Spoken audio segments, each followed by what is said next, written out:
19 de agosto de 2026, graça e paz damos a Deus e gratidão ao Senhor por mais um dia.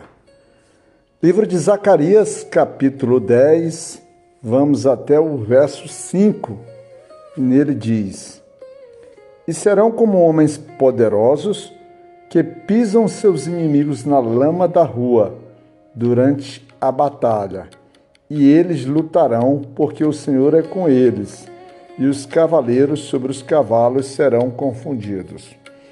O primeiro aspecto que a gente pode ver num versículo como esse é que o aspecto do pacífico, O aspecto do pacífico parece que em alguns momentos na Bíblia o Senhor nos dá poder, nos dá autoridade, nos dá força para que a gente possa se opor contra o nosso inimigo.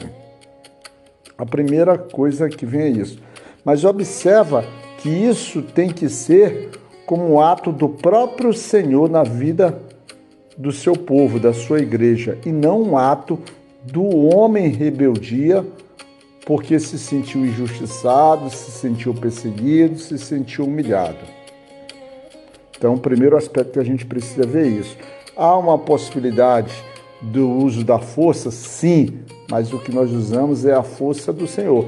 E normalmente a força do Senhor hoje, para a gente, principalmente que é a igreja, que nós somos crentes, é representar o bom testemunho, é espalhar o amor, a compaixão e o perdão.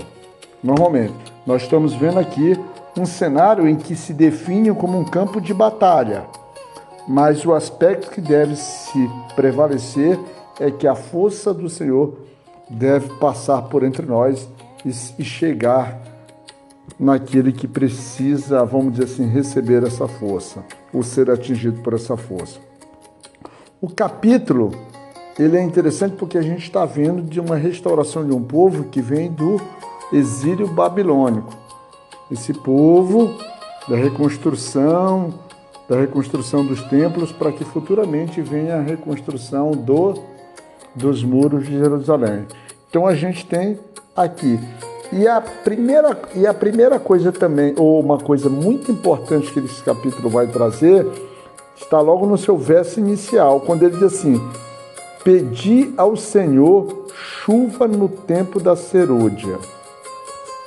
Ele usa uma expressão pedir no sentido de clamar, no sentido de se humilhar, no sentido de pedir verdadeiramente, de suplicar e buscar apoio e buscar providência do Senhor. Ele diz então, ele está mostrando aqui, desde esse tempo, que nós como igrejas devemos então pedir, e a gente pede através da oração, da comunicação, da fidelidade, da aproximação, do relacionamento, de algo que é muito mais espiritual do que físico. É a gente colocar a nossa vida numa dependência extrema do Senhor. Uma dependência extrema. E aí a resposta a esse pedido vem assim: então o Senhor fará nuvens claras e dar-lhes-á chuva abundante a cada grama do campo. Ele mostra que aqui em cada campo, em cada área da vida em que nós estamos pedindo, em cada necessidade, aquele será atingido. É evidente que aqui ele está trazendo, e ele vai dizer por quê. Porque este povo, e assim como nós também nas nossas aflições, a gente por vezes pede no lugar errado, pede para a pessoa errada, pede no tempo errado e pede a coisa errada. Aqui ele fala sobre ídolos falsos, E principalmente, ele diz isso, ele mostra que isso acontecia porque aquele povo estava perdido, estava solto, estava sem um direcionamento real, um direcionamento que pudesse conduzir eles no campo da verdade, na direção do Senhor, na submissão a Deus.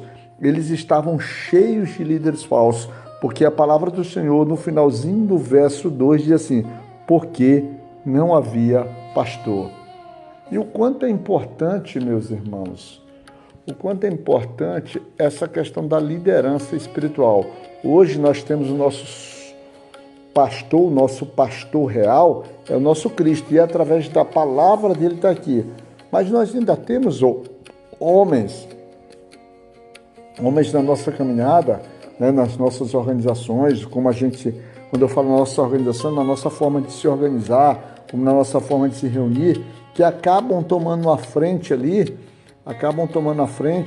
porque o Senhor os capacita para que a gente possa, vamos dizer assim, como irmãos, como unidade, de uma forma organizada, a gente trabalhar, a gente ter uma voz, uma representatividade. Então, essas lideranças que hoje nós chamamos de pastores, elas são importantes, mas sempre lembrando que o nosso sumo sacerdote, o nosso pastor verdadeiro é Cristo. Mas esses homens, quando bem alinhados ao Senhor, são pessoas importantíssimas para o crescimento e a organização da obra de Deus.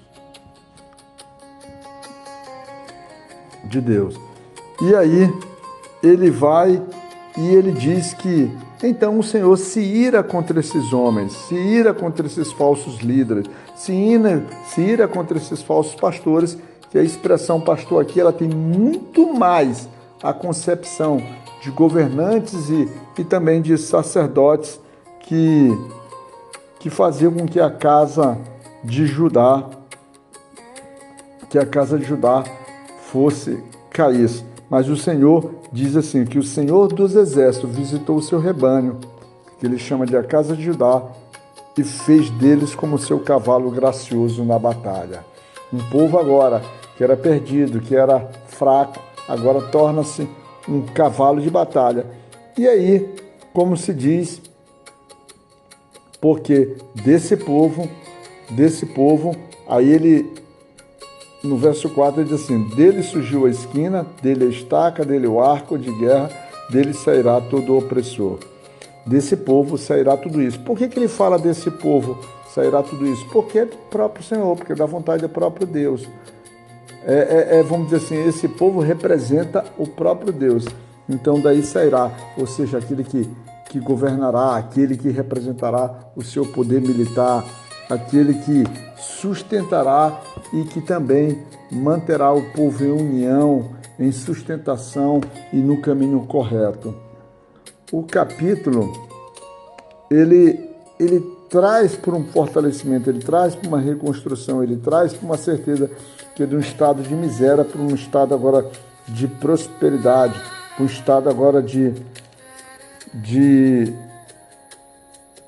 brandura, um estado de coisas boas. E no verso 6 ele usa as expressões, e fortalecerei a casa de Judá, e salvarei a casa de José, e os trarei novamente para estabelecê-los, porque tenho misericórdia deles, e serão como se eu não os tivesse rejeitado, pois eu sou o Senhor, seu Deus, e eu os ouvirei. Observe, ele diz que fortalecerá, ele, o Senhor, diz que fortalecerá, que salvará, que os trará de volta, que terá misericórdia deles e que ouvirás. Porque a própria vontade do Senhor é o próprio cuidar de Deus, é o próprio zelo do Pai que ama, do Pai que ama. E ele vai, e ele usa uma expressão, e eu assobiarei para eles e os ajuntarei. Reunirá o povo de Deus novamente e voltarei a fazer. E ele usa as expressões do Egito, da Síria, de Gileade, do Líbano, e diz assim, e não se ou seja, trará todos eles de volta, e eles andarão para cima e para baixo no nome do Senhor. Ou seja, o povo terá uma identificação, o povo terá uma liderança, o povo terá um pastor, o povo terá a quem clamar. E que maravilha, meu irmão. E a gente aqui na nossa vida prática, a gente por vezes se sente completamente desnorteado, sem segurança ou sem direcionamento, porque às vezes a gente começa mais a rogar a homens do que ao próprio Senhor. Então a gente tem que buscar nosso sustento em Deus.